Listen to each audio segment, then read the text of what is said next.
maybe we should like talking specific examples. So another reason I started thinking about this is that I took this Keenan Flagler UNC class, and I noticed I had my first post-COVID class. Ironically, technology strategy is what the class was. Keenan Flagler is amazing as usual, but after COVID, what they did was they couldn't pack all the students into the classrooms like before. And I'm pretty sure this problem applies, like, I'm pretty sure that's basically a microcosm of all universities in the US and what they're dealing with. So typically there's 60 students in an executive MBA course. That's just how big the room is. Post-COVID, it was 15, 20 people. The rest were online. Mm-hmm. What does that mean? That means they're using Zoom, and they're basically watching, the like one camera view. It's the bare minimum implementation you could do. I actually tried doing it once, and I couldn't deal with it. Like, there's too much noise because there's microphones all over the place, and like you hear people dropping pens. There's 12 tabs open. Yeah, it gave me anxiety, and I was like, screw this. Basically. So clearly, but what's interesting is after, and this Keenan Flagler's had this for a while, is they record the classes, right? So you can go back later, and professors don't always remember to push the record button, which is kind of funny, but they do sometimes record the classes. And then you can kind of go and just watch the class, and they have a little transcript there that's generated for you. You can kind of even search for words, and if you're searching through a 4-hour lecture, if you can search by a word, that's pretty cool, right? You can jump to parts of the video. But that's kind of where it stopped. Mm-hmm. So, and it got me thinking about if we're gonna, it seems like businesses, organizations should learn how to communicate better with video. It seems like a place that you could start with would be the education industry itself, universities, right? Because that's the one. It could be education is not very entrepreneurial.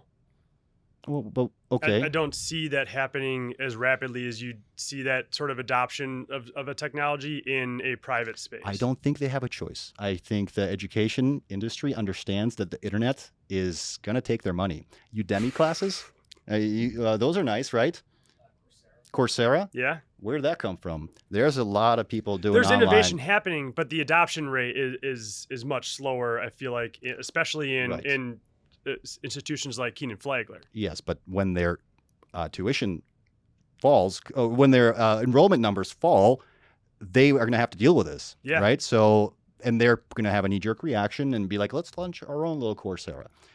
Probably, I don't know. But historically, their tuition, not tuition numbers, but their enrollment numbers were limited by the class size, right? Mm-hmm. And now we're in a different era. You also have to grade the papers, I suppose. Sure, There's some kind of cap on that.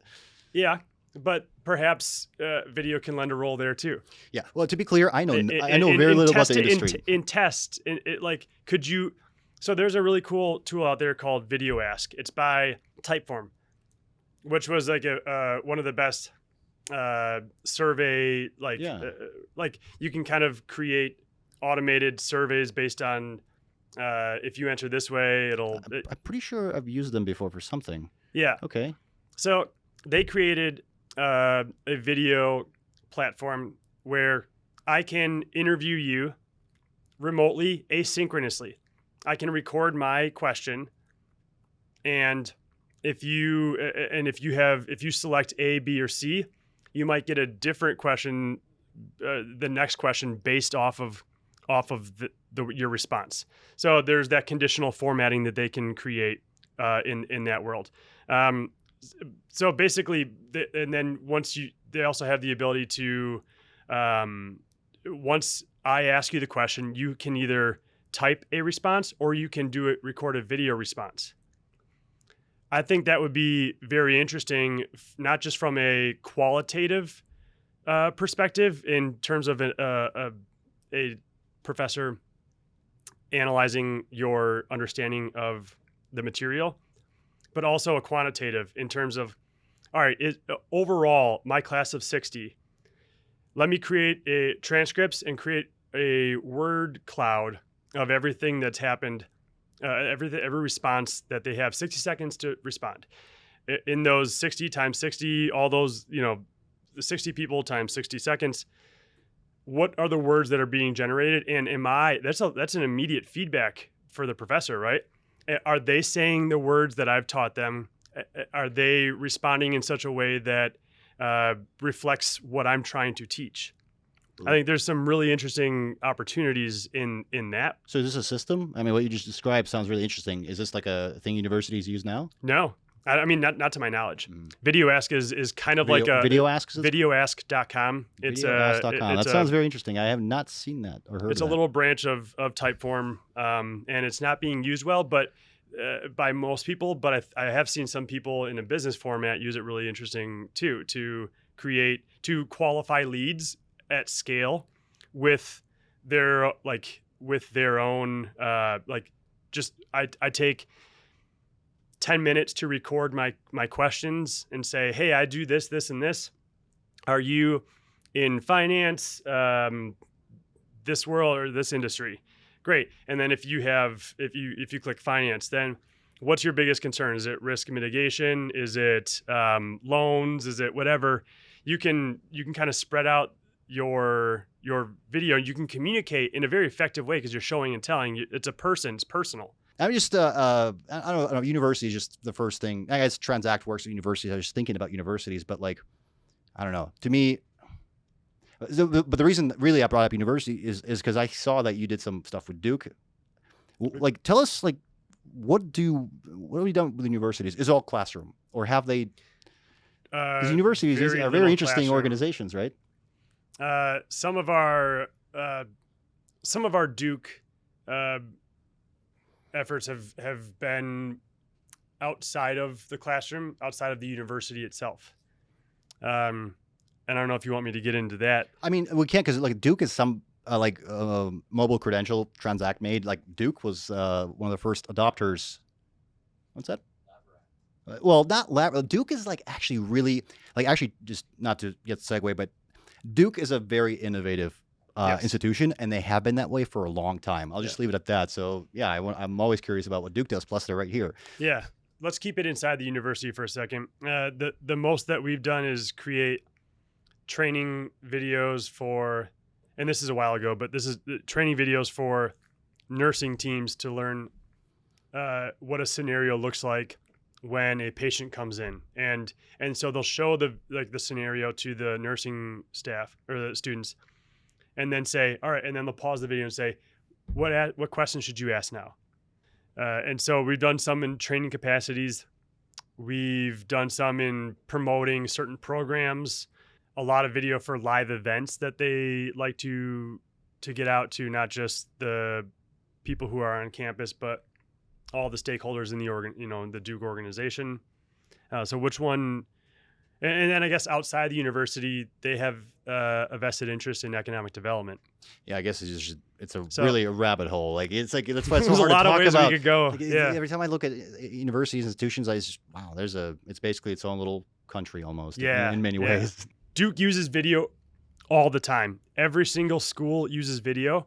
In fact, that's one of their downfalls is that it's not centralized in any way. Every school has their own video department. School of Nursing has their own video department. They don't share resources with the School of Engineering or the School of Economics.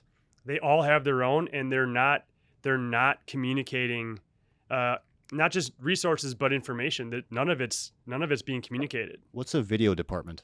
What do they do?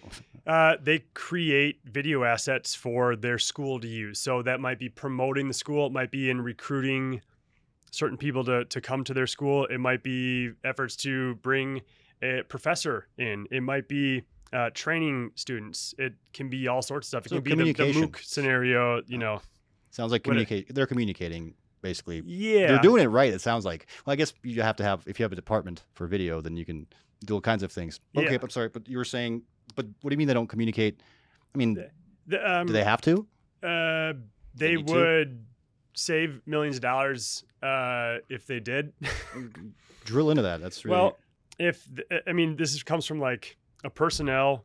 It comes from an asset standpoint, personnel, equipment, time, that sort of thing. If Duke had a centralized video department, they could not only save a lot of money on all of the equipment that they own, cameras, tripods, lights, microphones, studios.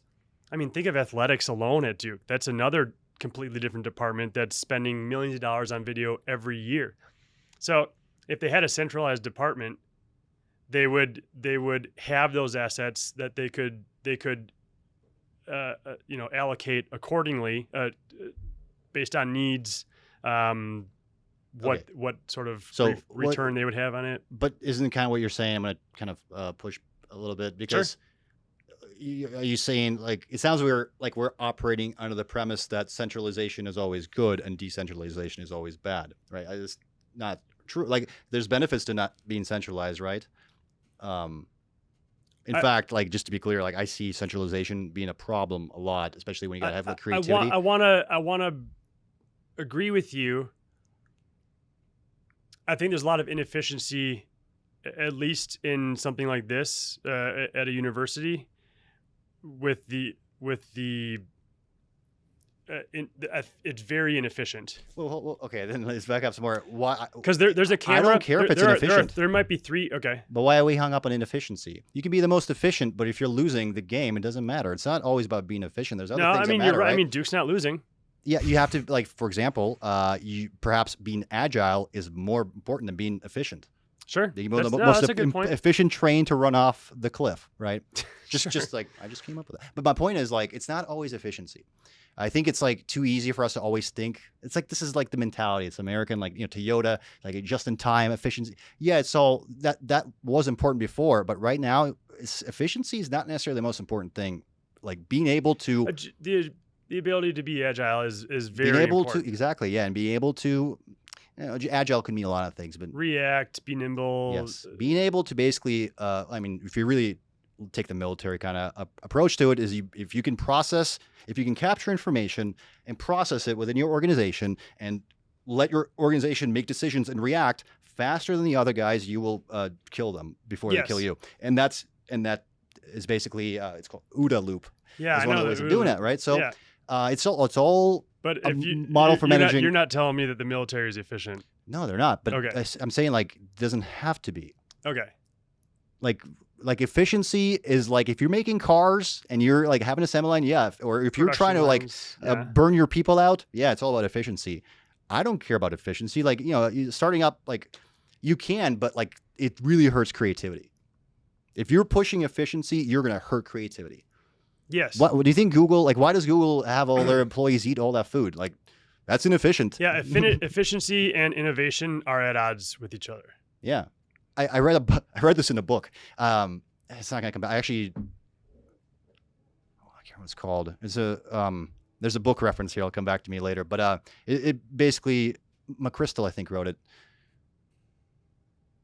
Yeah, it's the guy who ran JSOC, which is like, U.S. military's like, it's the mechanism that oversees like the special operations of the United States war machine across the globe.